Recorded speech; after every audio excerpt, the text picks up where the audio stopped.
Hello, everyone. Self-loathing through procrastination is a four-letter word, really. I myself don't even know what I'm doing to pass the time while I'm not reading here. Not like I had an excuse for missing a day. I don't know, I hate myself sometimes. Honestly. Anyways, time to get back to Moby Dick by Herman Melville. And today we start from the chapter The Town Ho's Story. The Town Ho as in H-O, as told at the Golden Inn. The Cape of Good Hope, and all the watery region around about there, is much like some noted four corners of a great highway where you meet more travelers than in any other part. It was not very long after speaking the Goni that another homeward bound whaleman, the Town Ho, was encountered. She was manned almost wholly by Polynesians. In the short gam that ensued, she gave us strong news of Moby Dick. To some, the general interest in the white whale was now wildly heightened by a circumstance of the Town Ho's story, which seemed obscurely to involve with the whale a certain wondrous, inverted visitation of one of those so-called judgments of God which at times are said to overtake some men. This latter circumstance, with its own particular accompaniments, forming what may be called the secret part of the tragedy about to be narrated, never reached the ears of Captain Ahab or his mates. For that secret part of the story was unknown to the captain of the Town Ho himself. It was the private property of 3 Confederate white seamen of that ship, none of whom, it seems, communicated it to Tashtego, with Romish injunctions of secrecy. But the following night, Tashtego rambled in his sleep, and revealed so much of it in that way that when he was wakened he could not well withhold the rest. Nevertheless, so potent an influence did this thing have on those seamen in the Pequod who came to the full knowledge of it, and by a strange delicacy, to call it so, were they governed in this matter, that they kept the secret among themselves, so that it never transpired abaft the Pequod's mainmast, interweaving in its proper place this darker thread with the story, as publicly narrated on the ship. The whole of this strange affair I now proceed to put on lasting record. For my humour's sake, I shall preserve the style in which I once narrated it at Lima, to a lounging circle of my Spanish friends, one Saint's Eve, smoking upon the thick gilt-tilted piazza of the Golden Inn. Of those fine cavaliers, the young Dons Pedro and Sebastian were on the closer terms with me, and hence the interluding questions they occasionally put, and which are duly answered at the time.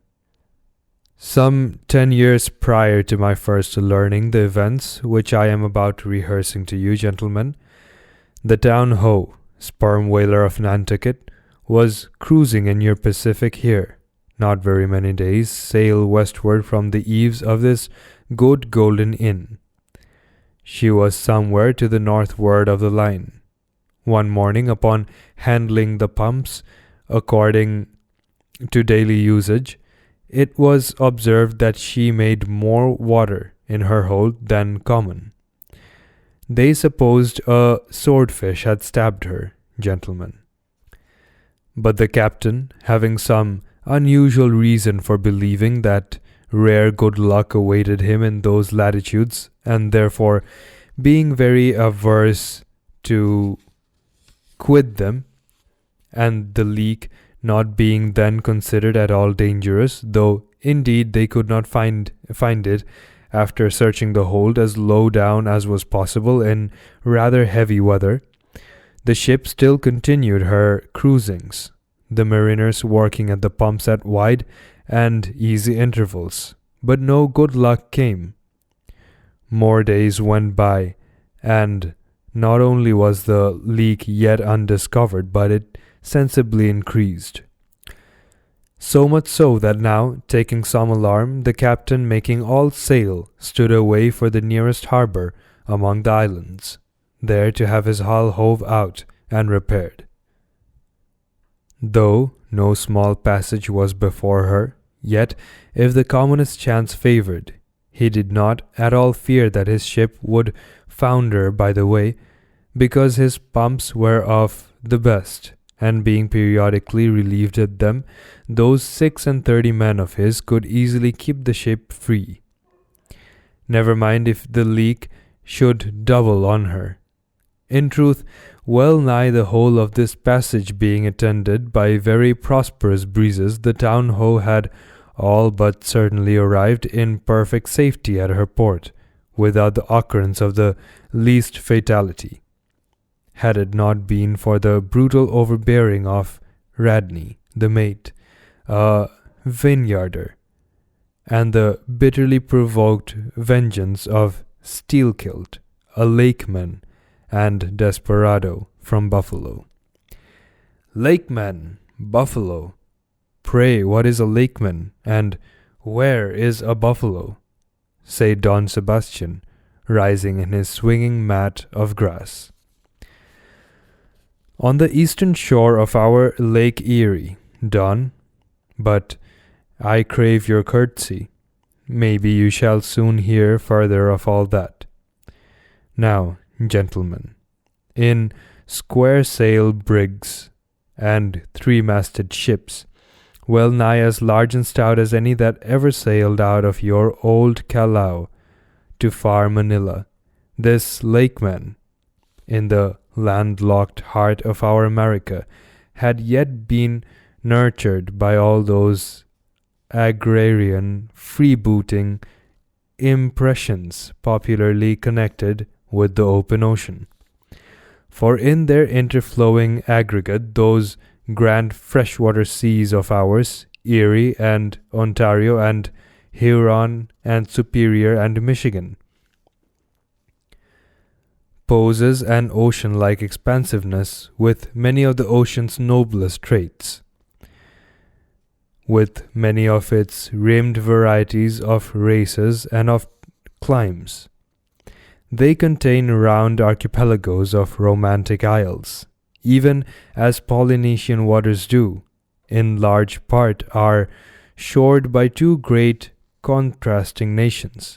As the Atlantic is, they furnish long maritime approaches to our numerous territorial colonies from the east, dotted all round their banks.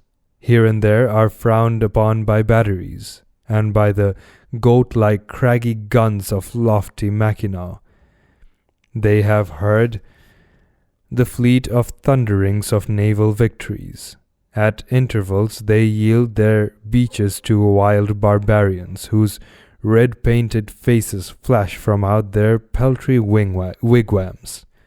For leagues and leagues are flanked by ancient and unentered forests, where the gaunt pines stand like serried lines of kings and Gothic genealogies. Those same woods harbouring wild Afric beasts of prey and silken creatures whose exported furs give robes to Tartar emperors.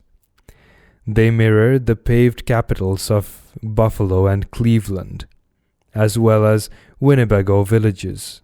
They float alike the full-rigged merchant ship, the armed cruiser of the state, the steamer, and the beach canoe.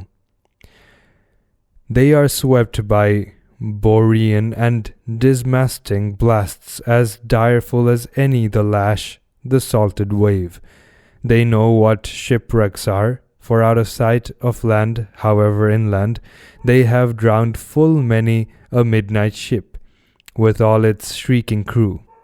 Thus, gentlemen, though an inlander, Steelkilt was wild ocean born, and wild ocean nurtured. As much of an audacious mariner as any. And for Radney, though in his infancy he may have laid him down on the lone Nantucket beach to nurse at his maternal sea, though in after life he had long followed our austere Atlantic and your contemplative Pacific, yet was he quite as vengeful and full of social quarrel as the backwoods seaman, fresh from the latitudes of buckhorn-handled bowie knives. Yet was this Nantucketer a man with some good-hearted traits, and this lakeman a mariner, who thought a sort of devil indeed might yet be inflexible firmness, only tempered by that common decency of human recognition which is the meanest slave's right. Thus treated, this Steelkilt had long been retained harmless and docile. At all events, he had proved so thus far, but Radney was doomed and made mad, and Steelkilt, but gentlemen, you shall hear. It was not more than a day or two, at the furthest, after pointing her prow from her island haven, that the town-ho's leak seemed again increasing, but only so as to require an hour or more at the pumps every day. You must know that in a settled and civilized ocean like our Atlantic, for example, some skippers think little of pumping their whole way across it, though of a still, sleepy night, should the officer of the deck happen to forget his duty at that respect, the probability would be that he and his shipmates would never again remember it, on account of all hands gently subsiding to the bottom. Never in the solitary and savage seas far from you to the westward, gentlemen, is it altogether unusual for ships to keep changing at their pump handles in full chorus, even for a voyage of considerable length. That is, if it lie along a tolerably accessible coast, or if any other reasonable retreat is afforded them. It is only when a leaky vessel is in some very out-of-the-way part of those waters, some really landless latitude, that her captain begins to feel a little anxious. Much this way had it been with the town-ho, so when her leak was found gaining once more, there was in truth some small concern manifested by several of her company, especially by Radney, the mate. He commanded the upper sails to be well hoisted, sheeted home anew, and every way expanded to the breeze. Now this Radney, I suppose, was as little of a coward and as little inclined to any sort of nervous apprehensiveness touching his own person as any fearless, unthinking creature on land or on sea that you can conveniently imagine, gentlemen. Therefore, when he betrayed his solicitude about the safety of the ship, some of the seamen declared that it was only on account of his being a part owner in her. So when they were working that evening at the pumps, there was on this head no small gamesomeness slyly going on among them, as they stood with their feet continually overflowed by the rippling clear water, clear as any mountain spring, gentlemen, that bubbling from the pumps ran across the deck and poured itself out in steady spouts at the lee scupper holes. Now, as you well know, it is not seldom the case in this conventional world of ours, watery or otherwise, that when a person placed in command over his fellow men finds one of them to be very significantly his superior in general pride of manhood, straightway against that man he conceives an unconquerable dislike and bitterness, and if he have a chance he will pull down and pulverize that subaltern's tower, and make a little heap of dust of it. Be this conceit of mine as it may, gentlemen, At all events, Steelkilt was a tall and noble animal, with a head like a Roman, and a flowing golden beard like the tasseled housings of your last viceroy's snorting charger, and a brain and a heart and a soul in him, gentlemen, which had made Steelkilt Charlemagne, had he been born son to Charlemagne's father. But Radney, the mate, was ugly as a mule, yet as hardy, as stubborn, as malicious. He did not love Steelkilt, and Steelkilt knew it. Espying the mate drawing near as he was toiling at the pump with the rest, the lakeman affected not to notice him, but unawed went on with his gay banterings. "Aye, aye, my merry lads, it's a lively league this. Hold a cannikin, one o' ye, and let's have a taste. By the Lord, it's worth bottling. I tell ye what, men, old Rad's investment must go for it. He had best cut away his part of the hull and tow it home. The fact is, boys, that swordfish only began the job. He's come back again with a gang of ship carpenters, sawfish and filefish and what not, and the whole posse of them are now hard at work, cutting and slashing at the bottom, making improvements, I suppose. If old Rad were here now, I'd tell him to jump overboard and scatter him. They're playing the devil with the estate, I can tell him, but he's a simple old soul. Rad, and a beauty too. Boys, they say the rest of his property is invested in looking-glasses. I wonder if he'd give a poor devil like me the model of his nose." "Damn your eyes! That's what the pump's stopping for," roared Radney, pretending not to have heard the sailor's talk. "Thunder away at it." "Aye, aye, sir," said Steelkilt, merry as a cricket. "Lively, boys, lively now." And with that, the pump clanged like 50 fire engines. The men tossed their hats off to it, and ere long, that peculiar gasping of the lungs was heard, which denotes the fullest tension of life's utmost energies. Quitting the pump at last, with the rest of his band, the lakeman went forward all panting, and sat himself down on the windlass, his face fiery red, his eyes bloodshot, and wiping the profuse sweat from his brow. Now, what cozening fiend it was, gentlemen, that possessed Radney to meddle with such a man in that corporally exasperated state, I know not. But so it happened.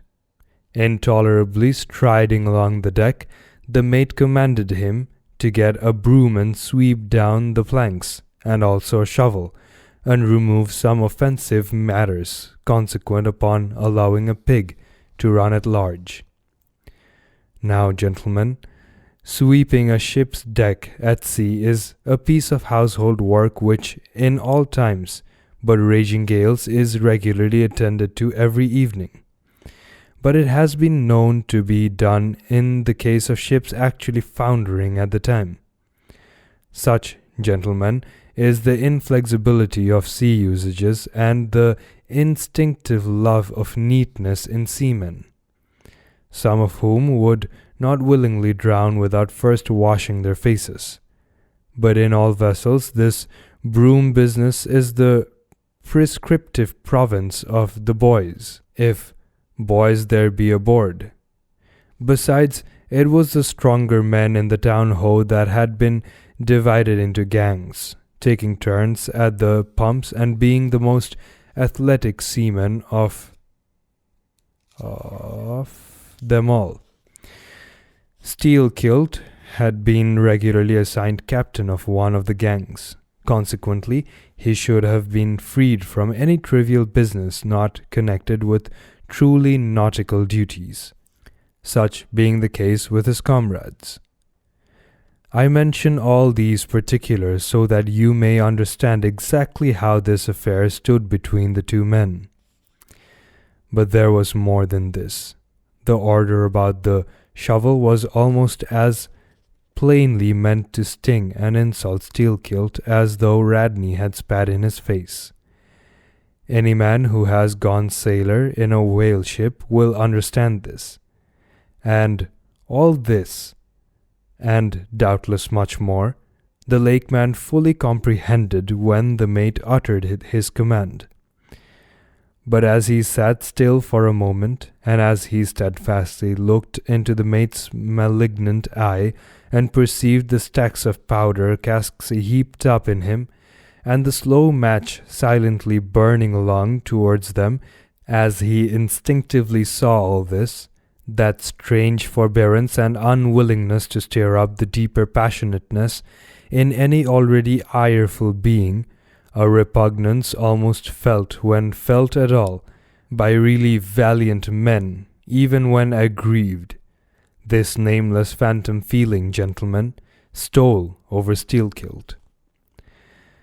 Therefore, in his ordinary tone, only a little broken by the bodily exhaustion he was temporarily in, he answered him, saying that sweeping the deck was not his business, and he would not do it.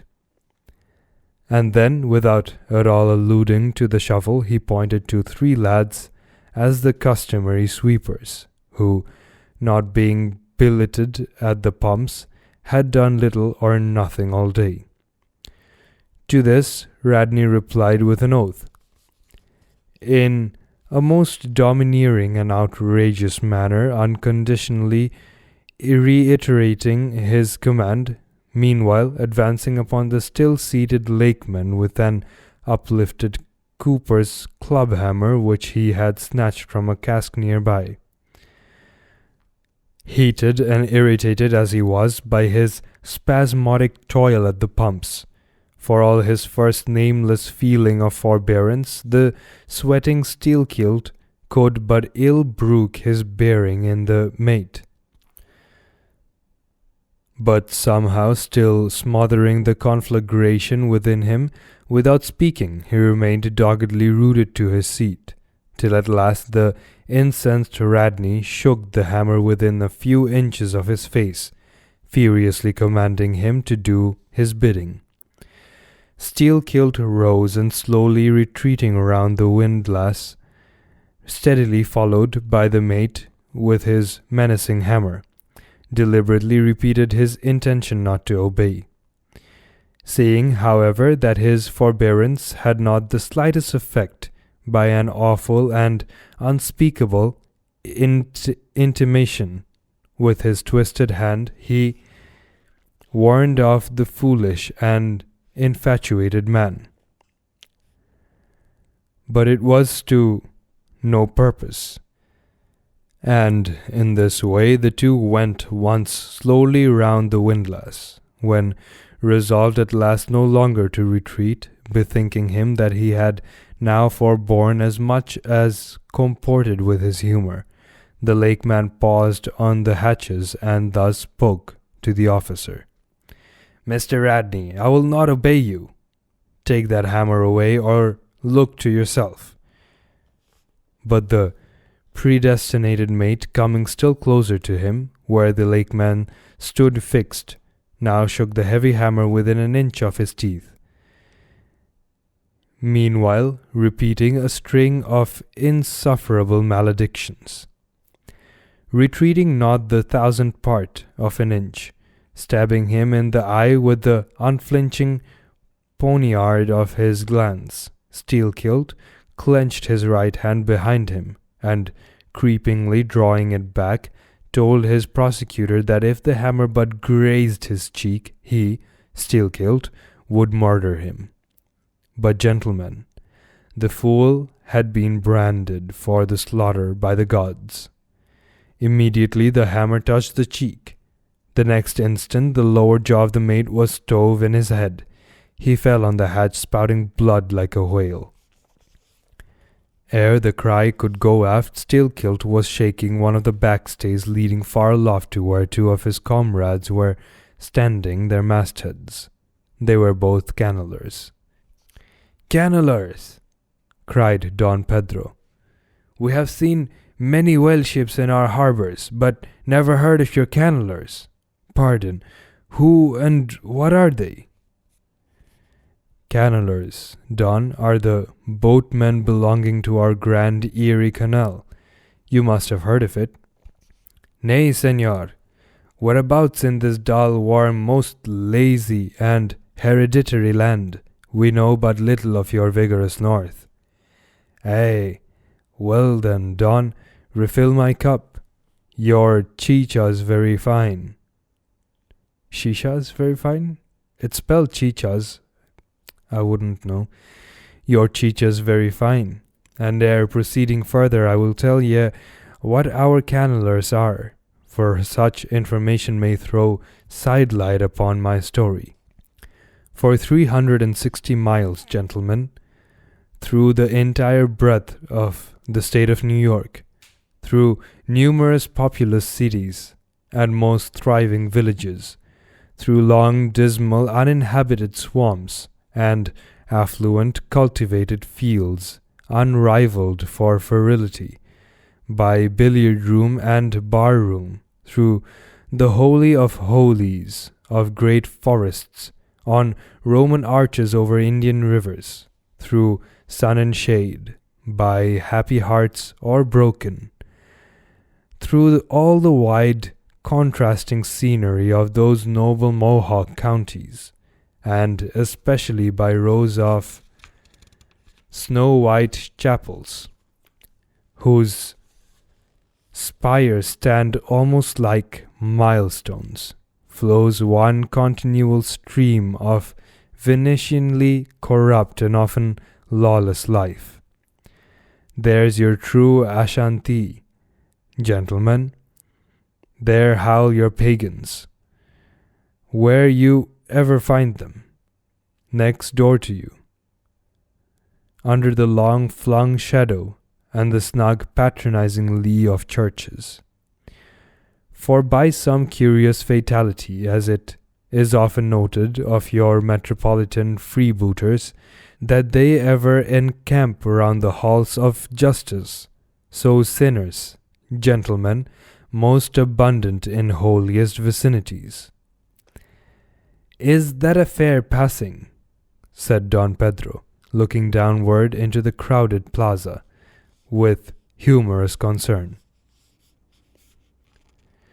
Well, for our northern friend, Dame Isabella's Inquisition wanes in Lima, laughed Don Sebastian. Proceed, senor. A moment, pardon, cried another of the company. In the name of Allah's limies, I but desire to express to you, Sir Sailor, that we have by no means overlooked your delicacy in not substituting present Lima for distant Venice in your corrupt comparison. Oh, do not bow and look surprised. You know the proverb all along the coast, corrupt as Lima. It but bears out your saying too, churches more plentiful than billiard tables, and for ever open, and corrupt as Lima. So too Venice. I have been there, the holy city of the blessed evangelist Saint Mark, Saint Dominic. Purge it, your cup. Thanks, here I refill. Now, you pour out again. Freely depicted in his own vocation, gentlemen, the canneller would make a fine dramatic hero. So abundantly and picturesquely wicked is he.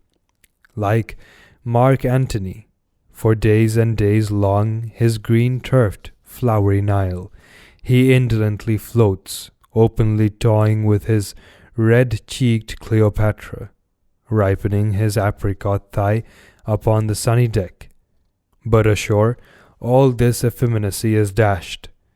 The brigandish guise which the canneller so proudly sports, his slouched and gaily ribboned hat betoken his grand features, a terror to the smiling innocence of the villages through which he floats.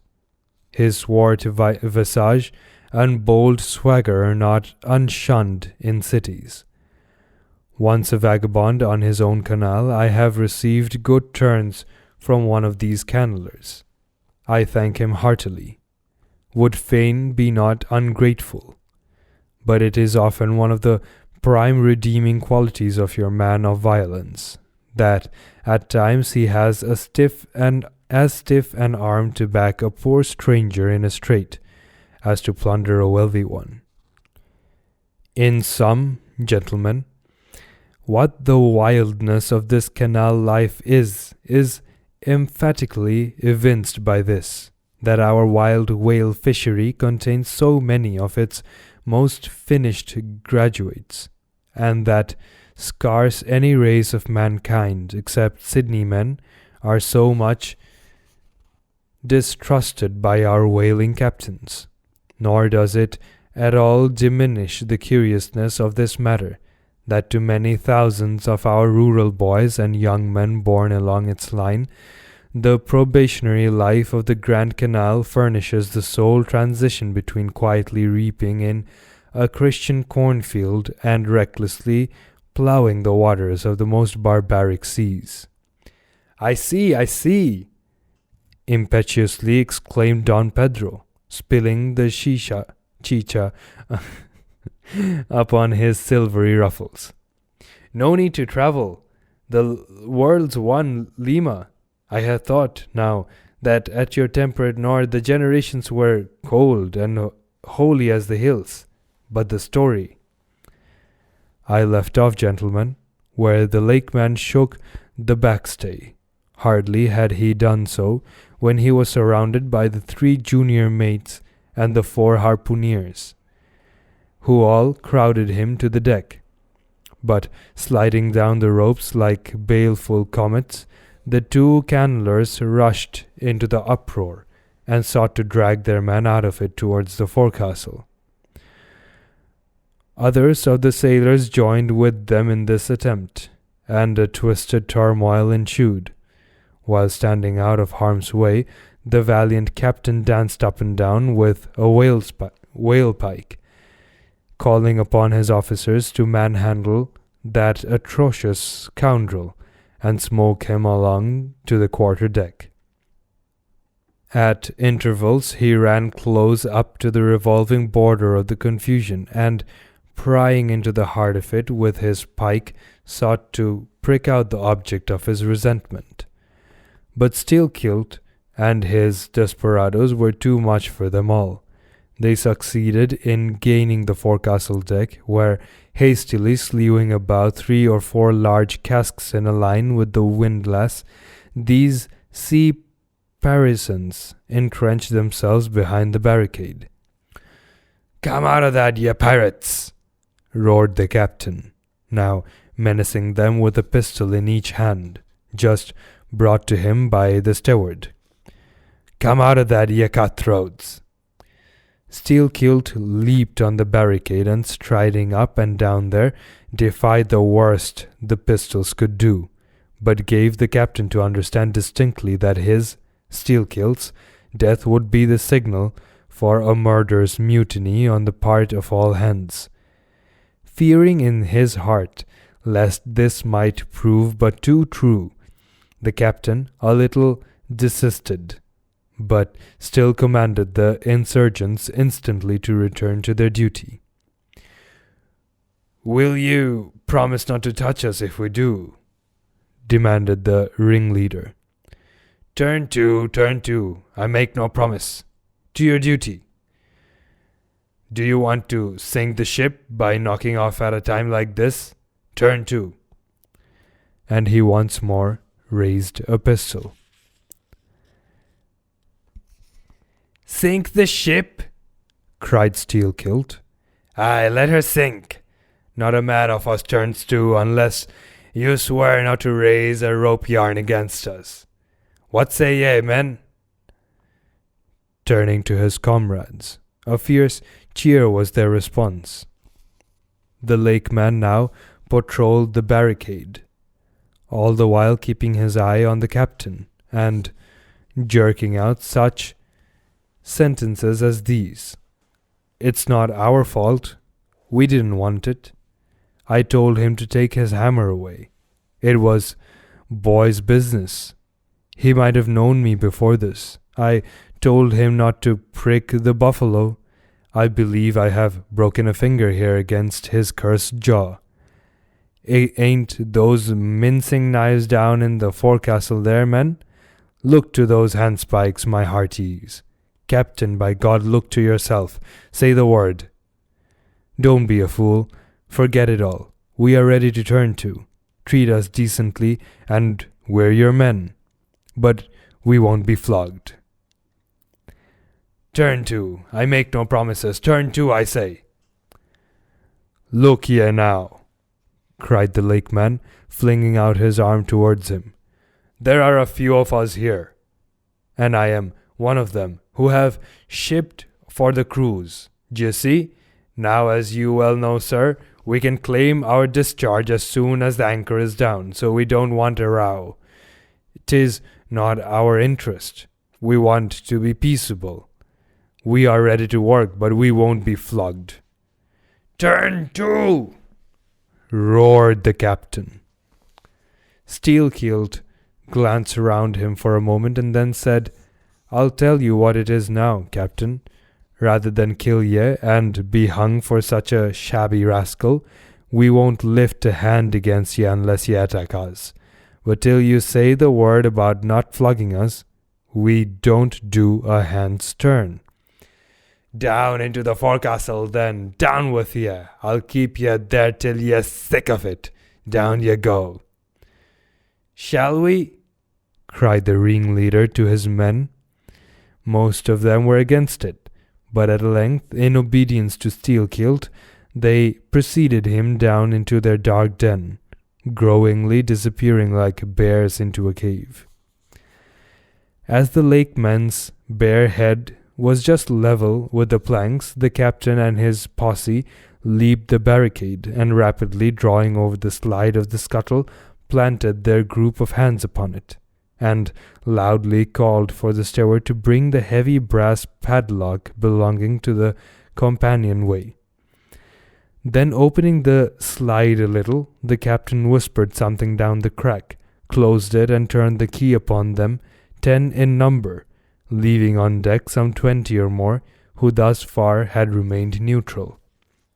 All night a wide-awake watch was kept by all the officers, forward and aft, especially about the forecastle scuttle and fore hatchway, at which last place it was feared the insurgents might emerge, after breaking through the buckhead below. But the hours of darkness passed in peace. The men who still remained at their duty toiling hard at the pumps, whose clinking and clanking at intervals through the dreary night dismally resounded through the ship.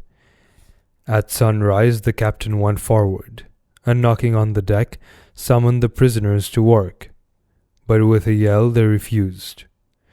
Water was then lowered down to them, and a couple of handfuls of biscuit were tossed after it, when again turning the key upon them and pocketing it, the captain returned to the quarter-deck.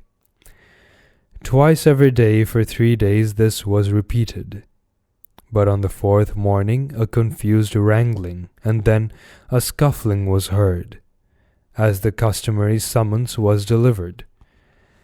And suddenly 4 men burst up from the forecastle, saying they were ready to turn to.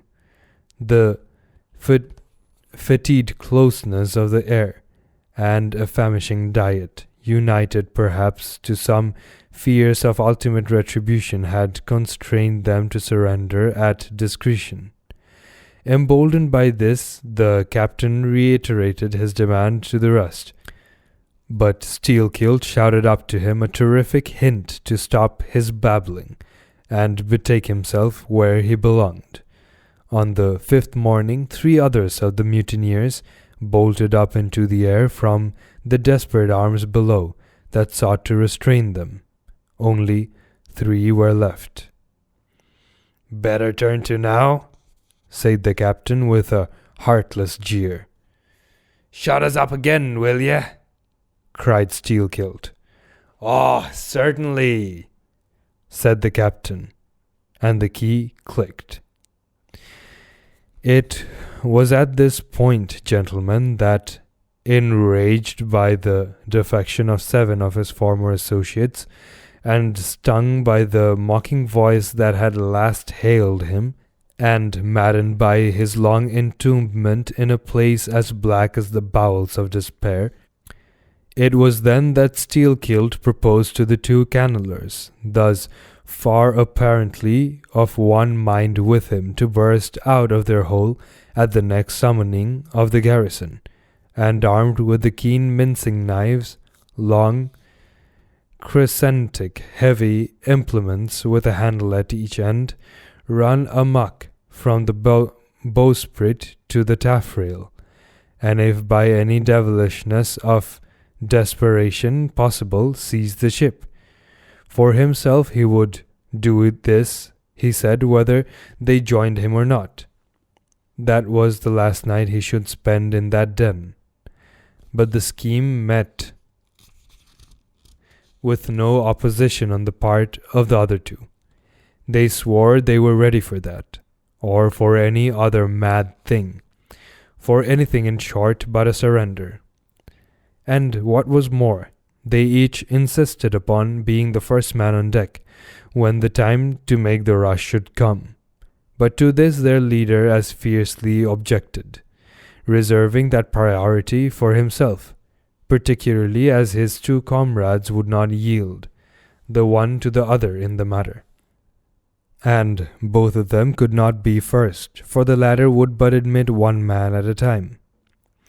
And here, gentlemen, the foul play of these miscreants must come out. Upon hearing the frantic project of their leader, each in his own separate soul had suddenly lighted, it would seem, upon the same piece of treachery, namely, to be foremost in breaking out, in order to be the first of the 3, though the last of the 10, to surrender, and thereby secure whatever small chance of pardon such conduct might merit.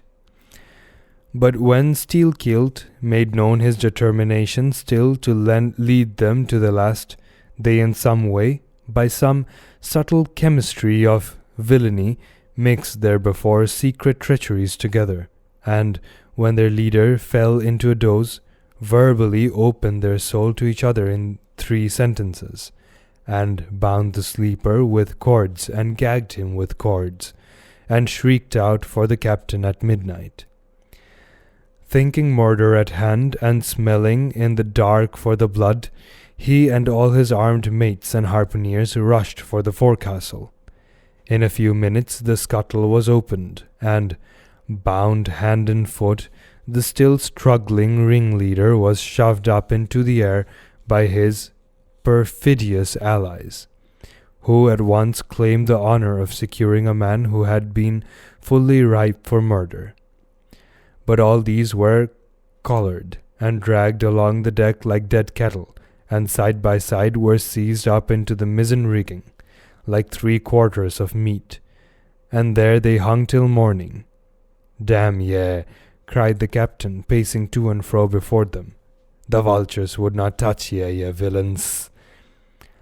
At sunrise he summoned all hands, and, separating those who had rebelled from those who had taken no part in the mutiny, he told the former that he had a good mind to flog them all round. Thought, upon the whole, he would do so. He ought to. Justice demanded it. But for the present, considering their timely surrender, he would let them go with a reprimand, which he accordingly administered in the vernacular. "But as for you, ye carrion rogues," turning to the 3 men in the rigging, "for you I mean to mince ye up for the tripods." And, seizing a rope, he applied it with all his might to the backs of the 2 traitors, till they yelled no more, but lifelessly hung their heads sideways as the 2 crucified thieves are drawn. "My wrist is sprained with ye," he cried at last, "but there is still rope enough left for you, my fine bantam, that wouldn't give up. Take that gag from his mouth and let us hear what he can say for himself." For a moment, the exhausted mutineer made a tremulous motion of his cramped jaws, and then, painfully twisting round his head, said in a sort of hiss, "What I say is this, and mind it well. If you flog me, I murder you." "Say yes, so? Then see how ye frighten me." And the captain drew off with the rope to strike. "Best not," hissed the lakeman. "But I must." And the rope was once more drawn back for the stroke. Steel-Kilt here hissed out something, inaudible to all but the captain, who, to the amazement of all hands, started back, paced the deck rapidly 2 or 3 times, and then, suddenly throwing down his rope, said, "I won't do it. Let him go. Cut him down. D'ye hear?" But as the junior mates were hurrying to execute the order, a pale man with a bandaged head arrested them. Radney, the chief mate. Ever since the blow he had lain in his berth, but that morning, hearing the tumult on the deck, he had crept out, and thus far had watched the whole scene. Such was the state of his mouth that he could hardly speak, but mumbling something about his being willing and able to do what the captain dared not attempt, he snatched the rope and advanced to his pinioned foe. "You are a coward," hissed the lakeman. "So I am, but take that." The mate was in the very act of striking, when another hiss stayed his uplifted arm. He paused, and then pausing no more, gave good his word, spite of Steel-Kilt's threat, whatever that might have been. The 3 men were then cut down, all hands were turned to, and sullenly worked by the moody seamen. The iron pumps clanged as before. Just after dark that day, when one watch had retired below, a clamour was heard in the forecastle, and the 2 trembling traders, running up, besieged the cabin door and... and. I don't know where I got the and from. Besieged the cabin door, saying they durst not consort with the crew. Entreaties, cuffs, and kicks could not drive them back, so at their own instance they were put down in the ship's run for salvation. Still, no sign of mutiny reappeared among the rest. On the contrary, it seemed that, mainly at Steel-Kilt's instigation, they had resolved to maintain the strictest peacefulness, obey all orders to the last, and, when the ship reached port, desert her in a body. But in order to ensure the speediest end to the voyage, they all agreed to another thing, namely not to sing out for whales, in case any should be discovered. For spite of her leak, and spite of all her other perils, the town-ho still maintained her mastheads, and her captain was just as willing to lower for a fish that moment as on the day his craft first struck the cruising ground. And Radney, the mate, was quite as ready to change his berth for a boat, and with his bandaged mouth seek to gag in death the vital jaw of the whale. But though the lakeman had induced the seamen to adopt this sort of passiveness in their conduct, he kept his own counsel, at least till all was over, concerning his own proper and private revenge upon the man who had stung him in the ventricles of his heart. He was in Radney, the chief mate's watch, and as if the infatuated man sought to run more than half-way to meet his doom, after the scene at the rigging, he insisted against the express counsel of the captain, upon resuming the head of his watch at night. Upon this, and 1 or 2 other circumstances, Steel-Kilt systematically built the plan of his revenge. During the night, Radney had an unseamanlike way of sitting on the bulwarks of the quarter-deck, and leaning his arm upon the gunwale of the boat, which was hoisted up there, a little above the ship's side. In this attitude, it was well known, he sometimes dozed. There was a considerable vacancy between the boat and the ship, and down between this was the sea. Steelkilt calculated his time, and found that his next trick at the helm could come round at 2 o'clock in the morning of the third day from that in which he had been betrayed. At his leisure he employed the interval in braiding something very carefully in his watches below. "What are you making there?" said a shipmate. "What do you think? What does it look like?"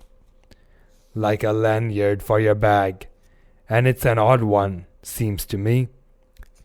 "Yes, rather oddish," said the lakeman, holding it at arm's length before him. "But I think it will answer. Shipmate, I haven't enough twine. Have you any?" But there was none in the forecastle. "Then I must get some from old Rad." And he rose to go aft. "You don't mean to go begging to him?" said a sailor. "Why not? Do you think he won't do me a turn, when it's to help himself in the end, shipmate?" And going to the mate, he looked at him quietly, and asked him for some twine to mend his hammock. It was given him. Neither twine nor lanyard were seen again, but the next night an iron ball, closely netted, partly rolled from the pocket of the lakeman's money jacket, as he was tucking the coat into his hammock for a pillow. 24 hours after, his trick at Silent Helm, nigh to the man who was apt to doze off over the grave always ready dug to the seaman's hand, that fatal hour was then to come, and in the foreordaining soul of Steelkilt, that the mate was already stark and stretched as a corpse, with his forehead crushed in. But, gentlemen, a fool saved the would-be murderer from the bloody deed he had planned. Yet complete revenge he had, and without being the avenger. For by a mysterious fatality, heaven itself seemed to step in to take out of his hands into his own the damning thing he would have done. It was just between daybreak and sunrise of the morning of the second day, when they were washing down the decks, that a stupid Tenerife man, drawing water in the main chains, all at once shouted out, "There she rolls! There she rolls!" Hezoo, what a whale! It was Moby Dick. "Moby Dick!" cried Don Sebastian. "Saint Dominic, Sir Sailor, but do whales have christenings? Whom call your Moby Dick?" "A very white and famous and most deadly immortal monster, Don. But that would be too long a story." How?" cried all the young Spaniards, crowding. "Nay, Dons, nay, I cannot rehearse that now. Let me get more into the air, sirs." The chicha, cried Don Pedro. "Our vigorous friend looks faint. Fill up his empty glass." "No need, gentlemen. One moment, and I proceed. Now, gentlemen, so suddenly perceiving the snowy whale within 50 yards of the ship, forgetful of the compact among the crew, in the excitement of the moment, the Tenerife man had instinctively and involuntarily lifted his voice for the monster, though for some little time past it had been plainly beheld from the 3 sullen mastheads. All was now a frenzy. "The white whale, the white whale," was the cry from the captain, mates, and harpooneers, who, undeterred by fearful humours, were all anxious to capture so famous and precious a fish. While the dogged crew eyed askance, and, with curses and appalling beauty of the vast milky mass that, lit up by a horizontal spangling sun, shifted and glistened like a living opal in the blue morning sea. Gentlemen, a strange fatality pervades the whole career of these events, as if verily mapped out before the world itself was chartered. The mutineer was the bowsman of the mate, and when fast to a fish, it was his duty to sit next him while Radney stood up with his lance in the prow, and haul in or slacken the line at the word of command. Moreover, when the 4 boats were lowered, the mates got the start, and none howled more fiercely with delight than did Steelkilt, as he strained at his oar. After a stiff pull, their harpooner got fast, and spear in hand, Radney sprang to the bow. He was always a furious man, it seems, in a boat, and now his bandaged cry was to beach him on the whale's topmost back. Nothing loath, this bowsman hauled him up and up, through a blinding foam that blent 2 whitenesses together, till, of a sudden, the boat stuck as against a sunken ledge, and keeling over, spilled out the standing mate. That instant, as he fell on the whale's slippery back, the boat righted, and was dashed aside by the swell, while Radney was tossed over into the sea on the other flank of the whale. He struck out through the spray, and for an instant was dimly seen through that veil, wildly seeking to remove himself from the eye of Moby Dick. But the whale rushed round in a sudden maelstrom, seized the swimmer between his jaws, and, rearing high up with him, plunged headlong again, and went down. Meantime, at the first tap of the boat's bottom, the lake man had slackened the line, so as to drop astern from the whirlpool. Calmly looking on, he thought his own thoughts. But a sudden terrific downward jerking of the boat quickly brought his knife to the line. He cut it, and the whale was free. But at some distance, Moby Dick rose again, with some tatters of Radney's red woolen shirt caught in the teeth that had destroyed him. All 4 boats gave chase again, but the whale eluded them, and finally wholly disappeared. In good time the town-ho reached her port, a savage, solitary place where no civilized creature resided. There, headed by the lakemen, all but 5 or 6 of the foremast men deliberately deserted among the palms, eventually, as it turned out, seizing a large double-war canoe of the savages, and setting sail from some other harbor. The ship's company being reduced to but a handful, the captain called upon the islanders to assist him in the laborious business of heaving down the ship to stop the leak. But to such unresting vigilance over their dangerous allies was this small band of whites necessitated, both by night and by day, and so extreme was the hard work they underwent, that upon the vessel being ready again for sea, they were in such a weakened condition that the captain durst not put off with them in so heavy a vessel.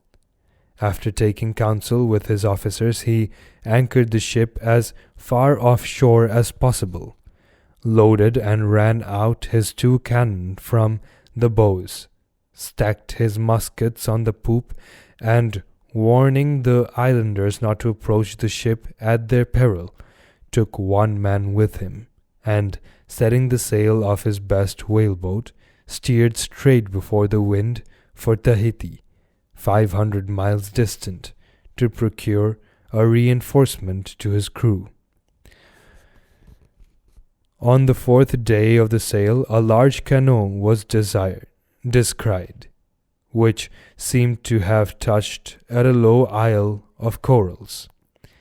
He steered away from it, but the savage craft bore down on him, and soon the voice of Steelkilt hailed him to heave to, or he would run him under water.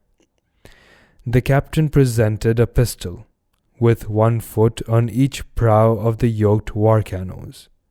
The lakemen laughed him to scorn, assuring him that if the pistol so much as clicked in the lock, he would bury him in bubbles and foam.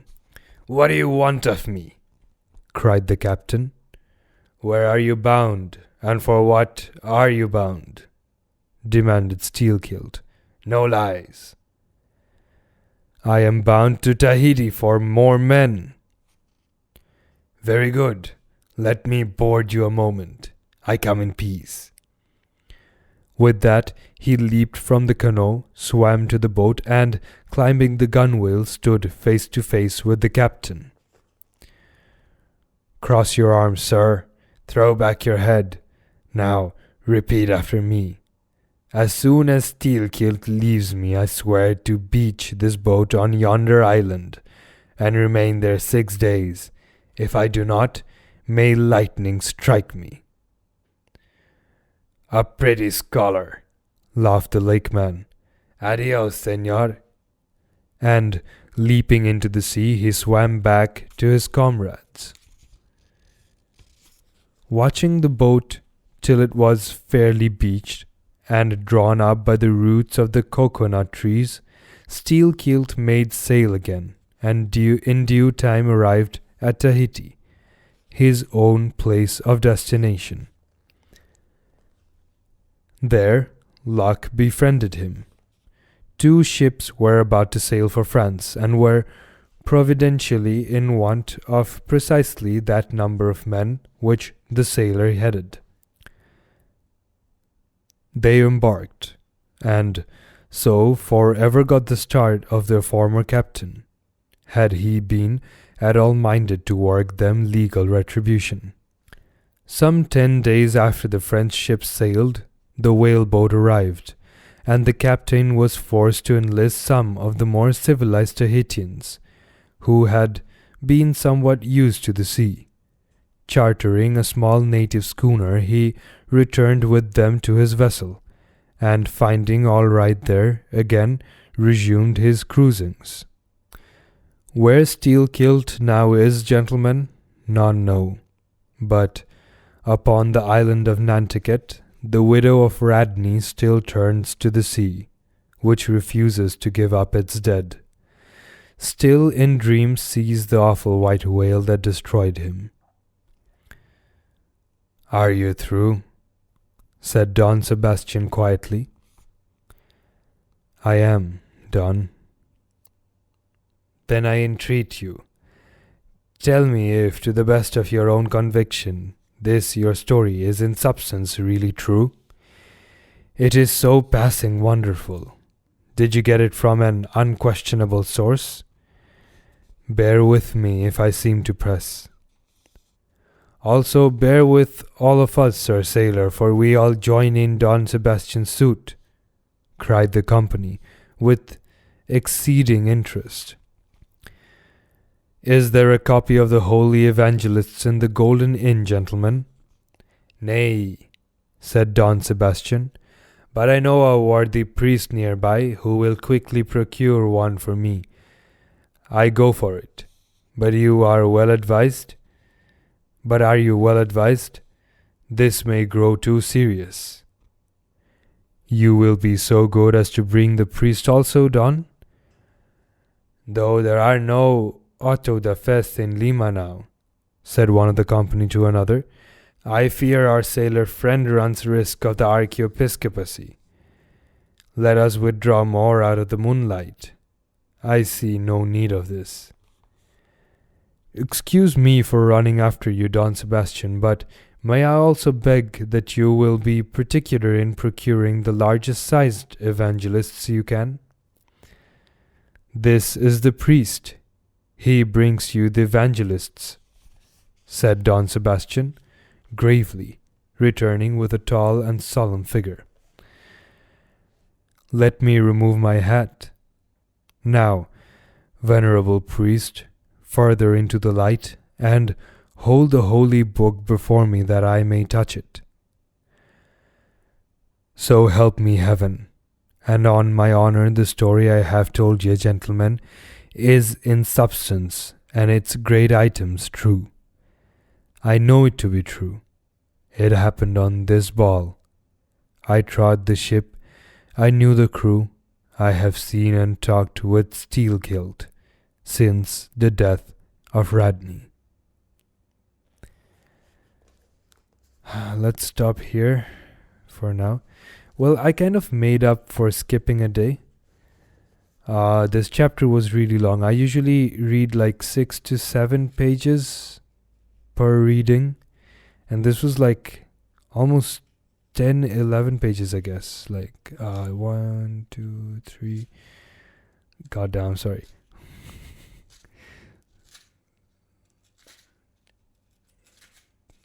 10 pages long, yeah. I'm sorry, I just had to count and check. That's me. Anyways, I hope I made up for it. I hope this feels more like 2 readings in one rather than one reading after having missed one. But anyways, I hope you enjoyed this comparatively longish reading. Not quite double, but oh well. Anyways, see you again hopefully tomorrow. Ha det bra. Not see you again. You'll listen to me again hopefully tomorrow. There you go, that's right. Ha det bra.